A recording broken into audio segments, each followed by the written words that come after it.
that brings us to The Undertaker versus Brock Lesnar, the Streak versus the Beast. And if you didn't see it, go see it. Go out of your way, even if you're not that much of a wrestling fan, man, go out of your way to witness wrestling history. The streak ended, and a piece of my childhood and the childhoods of many died. A piece of professional wrestling died. This was the biggest thing to happen in wrestling in, I honestly don't even know how long. I can't put into words the shock that occurred.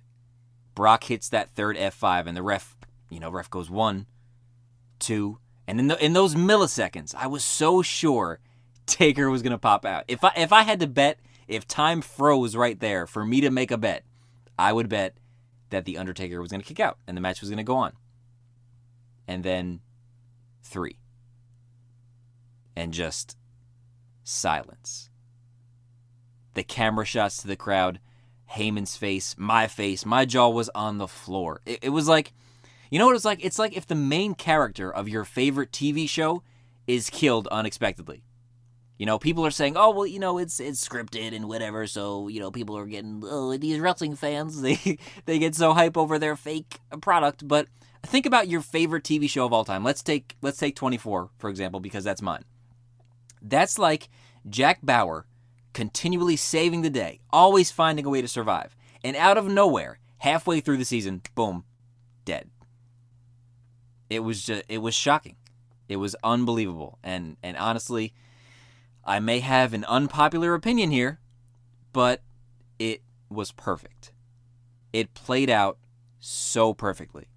The fact that the music didn't hit right away, the bell didn't ring, the winner wasn't announced immediately, the shots of people's reactions, all of it was just played out so perfectly.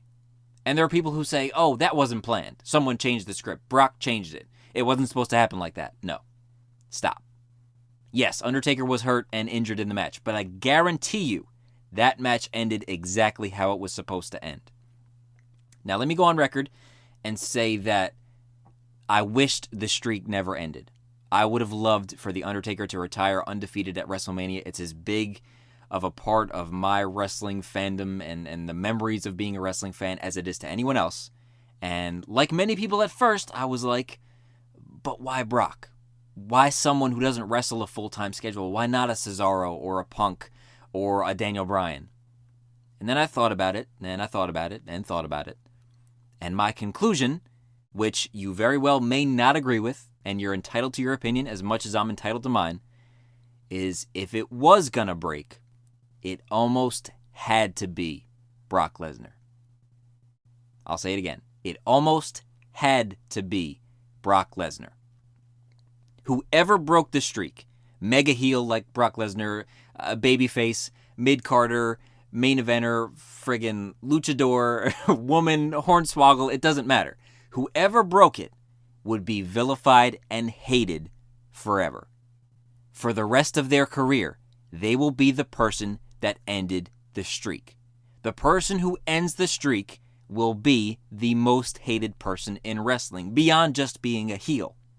And I didn't realize that until after it happened. Because I used to say, oh yeah, if it breaks, it should be a young guy, and it should be Undertaker's final match, and he should pass the torch, and this and that. But then when it happened, and you saw the shock, and felt the shock, and the heartbreak, for some people who just dabble in wrestling, you may not really understand. But for those of us who have been here for a long time, and who will remain here for a long time, and don't just drop in here and there, that was a heartbreaking moment. Not like a Shawn lost his smile heartbreaking, not, oh my God, Daniel Bryan gets screwed again kind of heartbreaking, but it was on a much deeper, more personal level. It wasn't just the Undertaker's streak that was broken. It was everyone who's been watching since 1-0, since Jimmy Snuka. I think if it was going to happen, it had to be a heel. And if it had to be a heel, it had to be the one who people could genuinely hate. And that person is Brock Lesnar.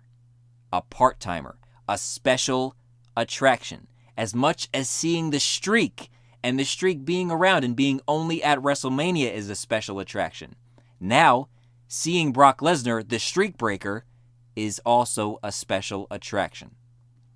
It's tough to swallow, but once I saw it from that perspective, I began to understand it and appreciate just how incredible that moment was. And you can bank on the fact that since it happened, Undertaker understands that too, and he was okay with it. The most epic moment possibly in WrestleMania history, and we got to witness it live. That's pretty damn awesome. Agree with it or not, it happened. And the ramifications are going to be absolutely huge, and I cannot wait for Raw tonight.